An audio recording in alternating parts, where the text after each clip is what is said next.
The imperial system is mostly used in the US. It includes things like inches, feet, miles, yards, gallons, ounces, pounds. All of those conversions are in the imperial system. The metric system is in most other places and is also widely used in science. It includes millimeters, kilometers, liters, milliliters, and a few others that we're going to talk about. You'll notice that the metric system has prefixes like milli, kilo. If we added in centi, in the metric system, each of the prefixes gives you an idea of what the conversion is to the single unit. For example, with meters being our basic unit, and kilo being the prefix meaning 1,000, 1 kilometer is the same as 1,000 meters.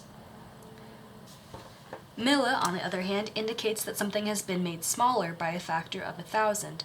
So, if we have meters as our standard here, millimeter means that for every 1 meter, there are 1,000 millimeters. Right now in this lesson, we're just going to be focusing on imperial units. So here are a few conversions that you'll need to copy down into your notes. Here are some measurements for length. Go ahead and pause the video, copy this down. Here are some units for weight. Make sure you copy these down. Notice that these have a little bit different abbreviations, LB for pound, OZ for ounces, and just big T for ton. Here are some units for time. Time units are not included in the imperial system technically, but because we use them a lot, we're going to make sure to include them today. Go ahead and copy those down. Finally, in the case of capacity, usually talking about liquid, here are some more conversions you need to know. Let's talk about how to do a unit conversion now. Obviously, we can't convert from capacity to length or from length to weight, and we can't convert from length to weight. But we can convert units that are for length to other units that are for length. The first thing we want to do is identify the original amount. The original amount is in inches, and our goal is to convert it to feet. We're just going to go ahead and write our original here. We're then going to write it over 1, because anything divided by 1 doesn't change, it stays the same. When we do unit conversions, that's going to be a multiplication problem. We write multiplies, then we have to remember, and I'm going to put it in a little box down here, our unit conversion from inches to feet. So this is where you're going to have to refer to the chart that you just made a couple of minutes ago. The conversion of inches to feet, there are 12 inches in 1 foot. We're going to be using that unit conversion here, and we're going to multiply it using this. But there's something that we're going to change. Whatever unit is on the top here, we want to cancel that out.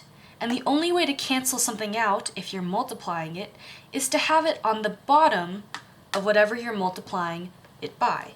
So what I mean by that is when I write my unit conversion here, notice that the inches are on top. But when I write it here, I want the inches to be on the bottom, and I want the 1 foot to be on the top. The reason I do this is now I see that I have inches on the top and inches on the bottom. What's left over is feet, which is my goal. That's what I'm trying to convert it to. Now that inches cancel out, all I have left are feet, which is our goal. Once I do that, I'm going to get 3 times 1 over 1 times 12 feet. Because inches have canceled out and gone away, I leave my units as feet. When I do that, I simply get 3 divided by 12 feet, which is the same thing as saying 0.25 feet. Here's another example. In this case, we're using units of time. We need to convert 28 days to years. Okay, so doing what we did the last time, our first step is to just take the original amount and write it over 1. We need to remember the unit conversion from days to years, so we'll just write it out here. I remember that for every 1 year, there are 365 days. When I write that here, and remember, when I'm converting units, I write it as a multiplication problem. I already see that what I've done is I put days in the denominator so that it cancels out with days in the numerator here. So I can just go ahead and write that without changing it at all. 1 year, and we remember year is our target unit, so that's good that it's on the top. And on the bottom, 365 days. Because I have days on the top and days on the bottom, days cancels out and leaves year as our unit. So we'll get 28 times 1 over 1 times 365, or 28 divided by 365. We get 0.0767 years. If I wanted to round that, I could take this last digit here, 7, and say, well, that is greater than or equal to 5. So we can take that and apply that to the next digit and round it up to 0.077 years.